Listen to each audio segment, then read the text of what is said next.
Muy buenos días, queridos alumnos. Les saluda el profesor César Brito Sandoval del Colegio Innova Vygotsky School del área de comunicación. En esta oportunidad, para atender el curso de razonamiento verbal RV, con el tema 4, los sinónimos. Empecemos. Bien, lo primero que tenemos que plantearnos es la siguiente pregunta: ¿qué son los sinónimos? ¿Cómo lo podemos definir? Bueno, los sinónimos son aquellos vocablos, aquellas palabras que perteneciendo a un mismo campo semántico y compartiendo la misma clase y categoría gramatical poseen significados parecidos o iguales. Ok, entonces habrá que especificar con mayor detalle, por ejemplo, qué se entiende por campo semántico. El campo semántico es el conjunto de vocablos que se relacionan entre sí desde un lado significativo, del significado, quiere decir, ¿no? O sea, en el plano del signo lingüístico manejamos dos planos, el significante y el significado. Cuando hablamos de campo semántico, hablamos de palabras que se van a relacionar a través del significado. Entonces, son palabras que pertenecen al mismo campo y que además de que se relacionan a través del significado, en este caso de significado semejante, tienen que mantener o tener la misma categoría gramatical. O sea, que si yo estoy armando un campo semántico a partir de una palabra que es un sustantivo, quiere decir que el resto de vocablos tienen que ser sustantivos. Como por ejemplo, yo puedo decir, por ejemplo, a ver, mueble. Mueble me demanda palabras que formarían el campo semántico, ¿no? Yo puedo decir, pues, mueble, silla, sillón, eh, taburete. O sea, todos son muebles. Y no solo eso, sino, o sea, todos son tipos de muebles, sino que cada uno de ellos pertenecen a la misma categoría gramatical. Porque yo puedo decir el mueble, el sillón, la silla, el taburete, y todos están son, mejor dicho, sustantivos, igual que muebles, los muebles.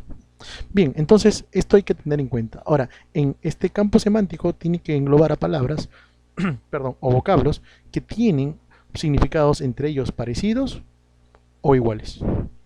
¿Muy bien? Ahora, ¿cuál sería el método para la resolución de estos sinónimos? ¿Cómo podríamos resolver los ejercicios sinónimos? A ver, primero tenemos que precisar el significado de la premisa. ¿Qué es la premisa?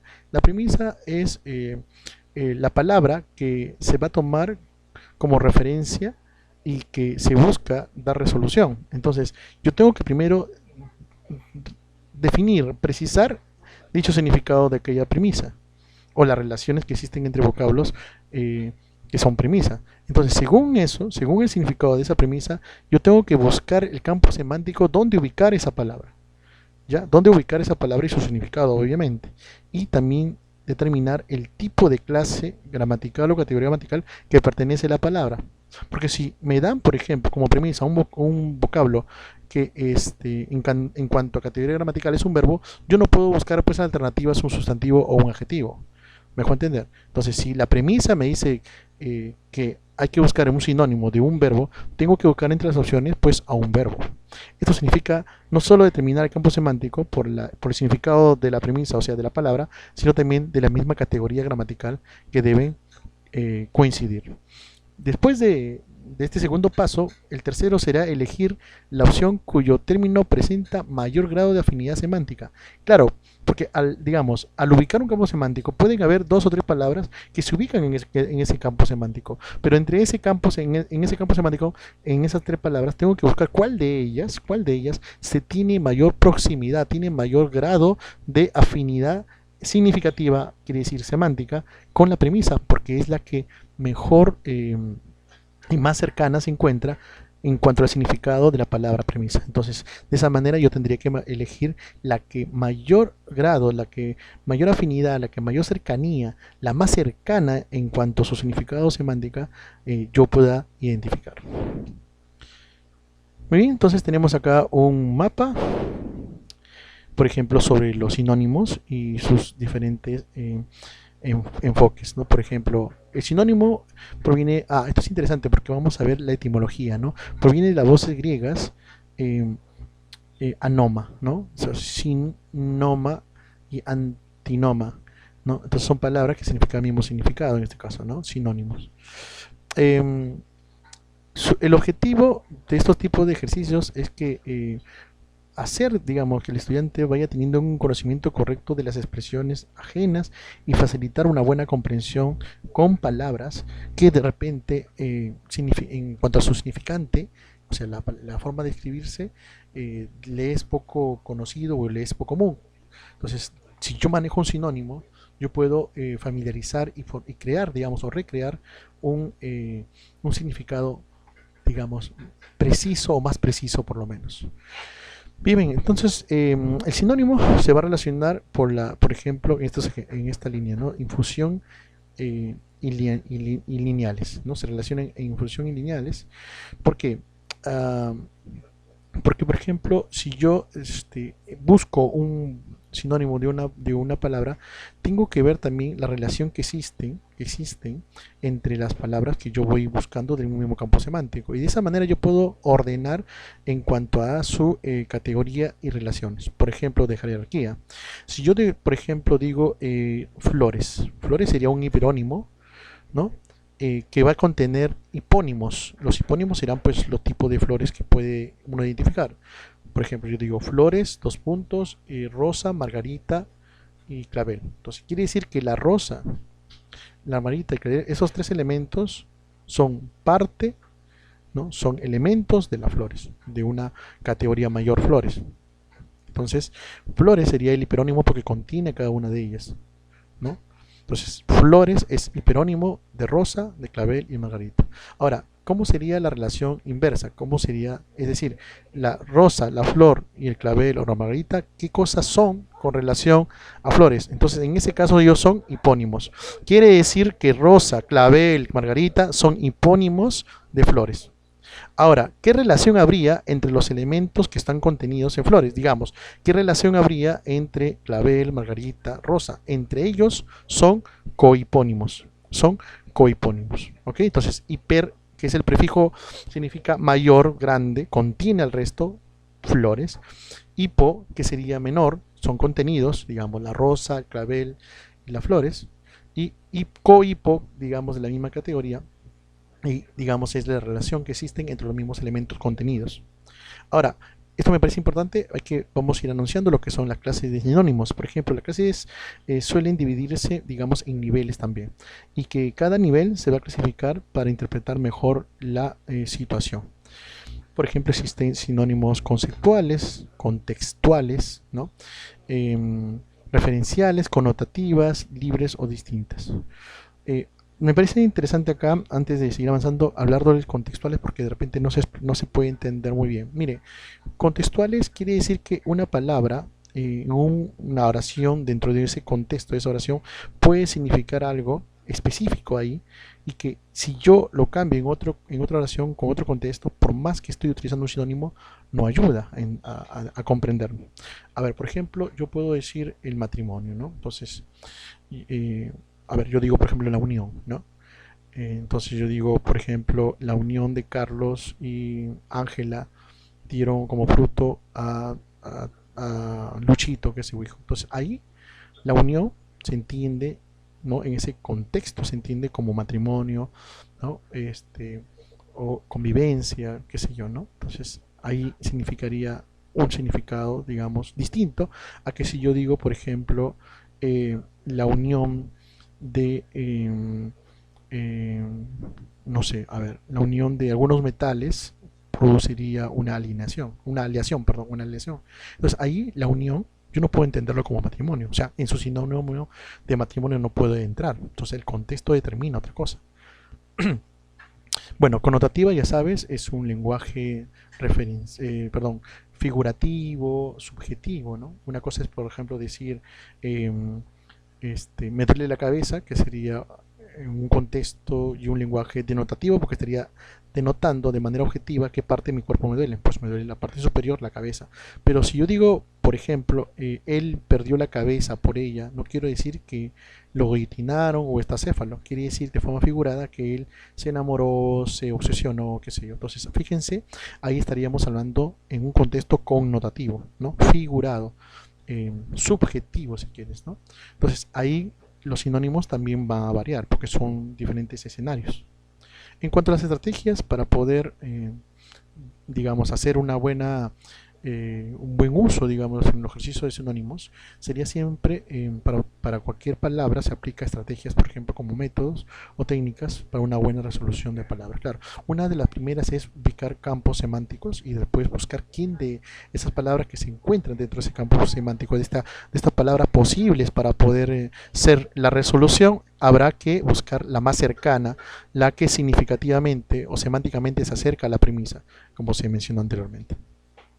Bien, entonces acá tenemos la clasificación de sinónimos que me parece sumamente importante. Miren esto. Por ejemplo, existen sinónimos casi totales, ¿no? Casi totales. O sea, ¿cómo es que casi totales, profesor? Claro, porque las palabras que comparten significados realmente parecidos, ¿no? Muy, muy parecidos, pero es posible encontrar alguna clase de diferencia relacionada con la precisión. Si yo, por ejemplo, digo, mi hermano se tropezó en el escalón, ¿verdad? Yo puedo en la otra oración entender con algo muy parecido. Yo digo, por ejemplo, la zapatilla quedó olvidada en el peldaño. Entonces, peldaño y escalón son sinónimos que son casi totales, ¿no? Casi, digamos, yo lo puedo reemplazar y no habría ningún problema, ¿no? Por ejemplo, puedo decir mi hermano se tropezó en el peldaño, o puedo decir la zapatilla quedó olvidada en el escalón, y no habría mucha variación. Pero esto es en este tipo o clase de sinónimo, que sería el sinónimo casi totales. ¿Qué pasa con sinónimos parciales? Acá las palabras que poseen el mismo significado en muchas situaciones se pueden dar, pero sin embargo se debe elegir el sinónimo adecuado para el contexto. Acá lo podemos relacionar con la contextuales que se mencionó anteriormente, ¿no? Por ejemplo, si digo mi hermano mayor me prestó un poco de dinero, yo lo puedo utilizar por plata también, no puedo utilizar plata. Yo puedo decir mi hermano me prestó un poco de plata. Claro, en un lenguaje más común, ¿no? Más coloquial.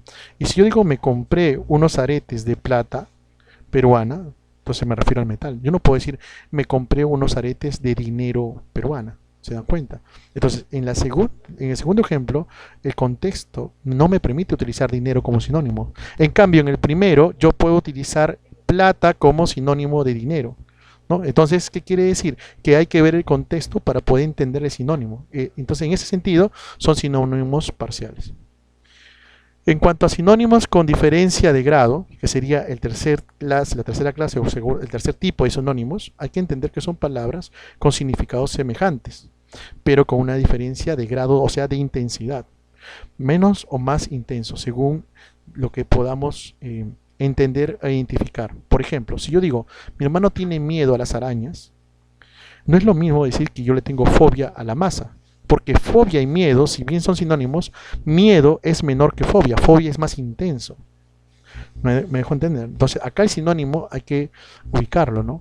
Si yo digo, por ejemplo, a mí me gusta el verano, ¿no? Entonces, estío yo puedo utilizar como verano, pero estío también carga un significado, digamos, que no solo hace calor, sino también se seca, ¿no? La tierra. Entonces, fíjate, verano no necesariamente pasa eso, ¿no? Entonces, acá hay grados, ¿no? Entonces, una cosa es miedo y otra cosa es fobia. Miedo es menos intenso que fobia, ¿no? Eh, por ejemplo, yo digo, a mí me interesa la música. Y entonces yo no puedo, y entonces yo digo, sinónimo como interés puede ser obsesión, pero ahí hay un grado mayor, ¿no? Porque no es lo mismo que te guste o que tengas un interés que obsesión. Obsesión es mayor, hay un grado mayor. Entonces son sinónimos con diferencia de grado. Bien, entonces vamos a entrar a la verificación de aprendizaje, donde tenemos, me parece, algunos ejercicios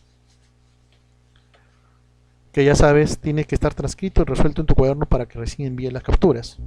Por ejemplo, tenemos el primero, donde la premisa está en negritas. Por ejemplo, si dice versado. Versado. ¿Qué tienes que hacer? Paso 1, identificar su significado. Paso 2, reconocer la categoría gramatical. Entonces, según eso, puedes buscar como alternativas las otras, o sea, la que tienes a continuación. Tienes 5 alternativas y tienes que elegir la más cercana a versado. Versado tiene que ver con verso, y en ese sentido lo podemos relacionar con conocimiento, ¿no? Ahora, versado es un sustantivo o es un adjetivo o es un verbo.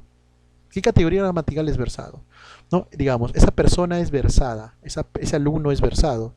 Entonces, ¿qué quiere decir ahí? ¿No? ¿Te das cuenta? Entonces, ahí tienes que buscar, en ese sentido, claro está, un adjetivo. Conocedor, avesado, poeta, inteligente, ave. ¿Cuál de estos 5 se acerca, no solo por su significado, la definición semántica, sino también por la misma categoría gramatical que debe coincidir con la premisa, en este caso versado?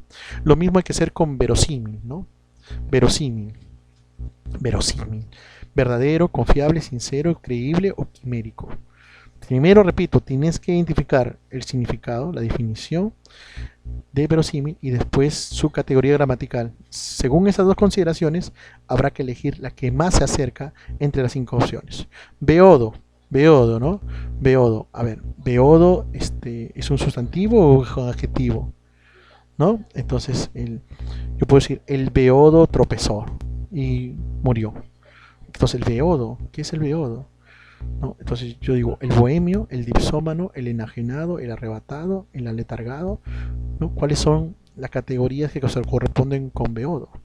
A ver, la pregunta, el ejercicio 4 es la premisa complacencia, complacente, complacencia, ¿no? La complacencia. Ahí sería un sustantivo o es un adjetivo, ¿no? Entonces ahí tienes que buscar no solo la definición, sino la categoría gramatical. Lo mismo sucede con conciso, escarnio y exhaustivo.